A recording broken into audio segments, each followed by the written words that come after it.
You should Google the Camaro, then the Afro, then the Euro. Anything for that green. It's a scam, it's a scheme.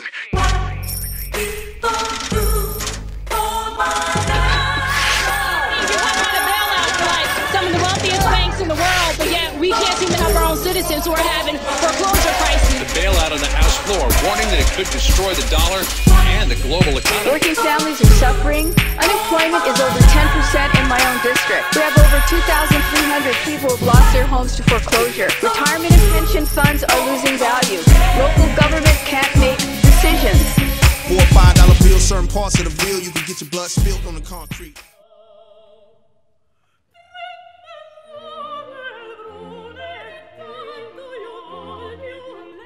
What we're doing in Colorado, as well as frankly throughout the country and even what the Obama administration is trying to do, is to invest in infrastructure. Let's invest in roads, let's invest in bridges, let's invest in public buildings, because we're going to need them anyway, but at the same time helps us create jobs today.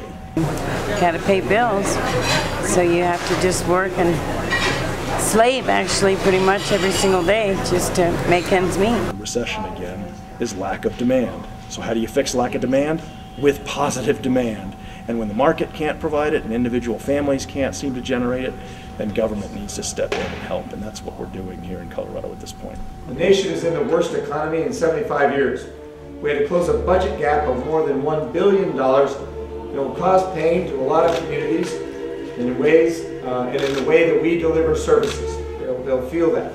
We should have learned a long time ago that you can't just keep printing money or extending debt forever, and this is driving down our what they call the gross domestic product, the total amount of goods and services we sell in the United States. At the same time, our national debt is going up to absolutely historical highs. A lot of people have made the argument that Democrats in the legislature have required certain banks and financial institutions to issue loans to a certain number of people who are in a lower economic situation, and that this requirement created an atmosphere where loans were being given out to people who could not necessarily afford them. A lot of it's strictly out of our control. We're seeing a worldwide meltdown in some of the financial markets. Obviously, we've yet to be able to solve a lot of the subprime lending. Hopefully, the stimulus package is going to be able to help right the boat just a little bit, but then we're going to have to be in a position where we're going to have to be dealing with hyperinflation. You cannot print and inject that much money into our economic system without creating a very inflationary spiral going up, which is certainly going to create some real challenges for us going forward. This is the first time I ever been on the streets, clean and sober, trying to change my life, and I know it's very, very hard to change because there's no jobs, and I know how the economy is. I'm hoping that what Obama has did will, the money will surface enough where we can all get some kind of help. When you have sales tax and fees and constantly increasing inflation, you're taking away the value of people's money. So without that kind of government policy, we wouldn't be having this kind of bad economy. Well, the question is how do Republicans and Democrats work together? And it almost seems like revenge where one party has power over the other. And I guess I would disagree. It's not revenge. It's the way it works. The people have elected certain people, and like in the state of Colorado, they've elected Democrats to control all three branches, the House, the Senate, and the governor's office.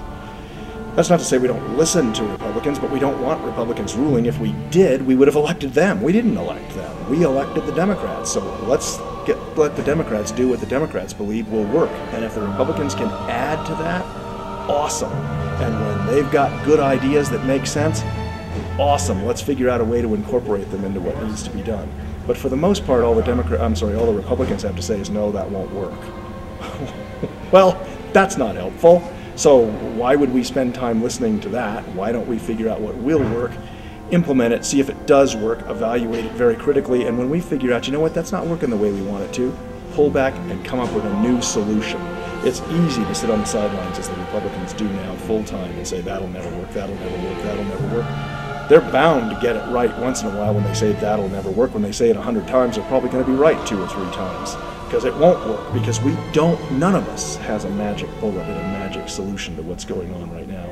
I think from the state legislative end of the world, the best thing that we can possibly do is be responsible stewards of taxpayer dollars. It's taking measures to increase the availability of health resources in designated areas of Colorado in connection with the Department of Care Office and the Convention Services Division of the Department of Health, Public Health, and Environmental Management, state and federal programs that provide health resources and information.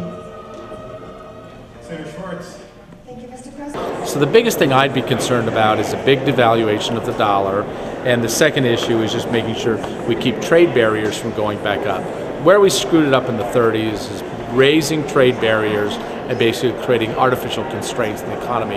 I'm a total believer in competition, but I also believe competition should be fair. It's not helpful to sit there and criticize. It's much more helpful to roll up your sleeves and try to figure out how do we work together to make this function. But frankly, often, whether it's the Democrats or the Republicans, frankly, the minority party has no interest or no incentive to roll up their sleeves and help. They're trying to regain power, and in their view, the best way to do that is to constantly criticize those that are currently in power. And if you really listen carefully, you'll see they're not offering any other suggestions, because they know darn good and well if they did, then we might implement some of those suggestions. Some of them wouldn't work, and then the Republicans would be held accountable for having suggestions that don't work. So they're much safer just sitting on the sidelines and criticizing, which they're doing extremely well.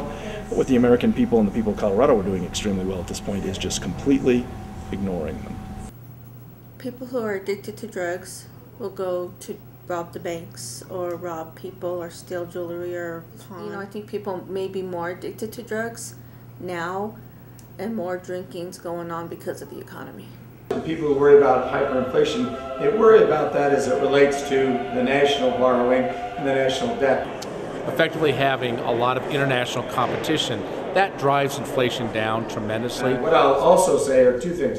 When I met with the president along with the other governors, he articulated his vision for how we reduce the deficit. Even with the Recovery Act money that is being spent and the kind of borrowing that has happened over the past year under the Bush administration, or the beginning of the Obama administration, he articulated the need to reduce the deficit, and then he presented a 5-year plan to cut the deficit in half over those 5 years. So I think people are very sensitive to this notion about inflation or hyperinflation and are responding to it by putting in place plans that usher us through this downturn and then help us with respect to cutting the deficit after.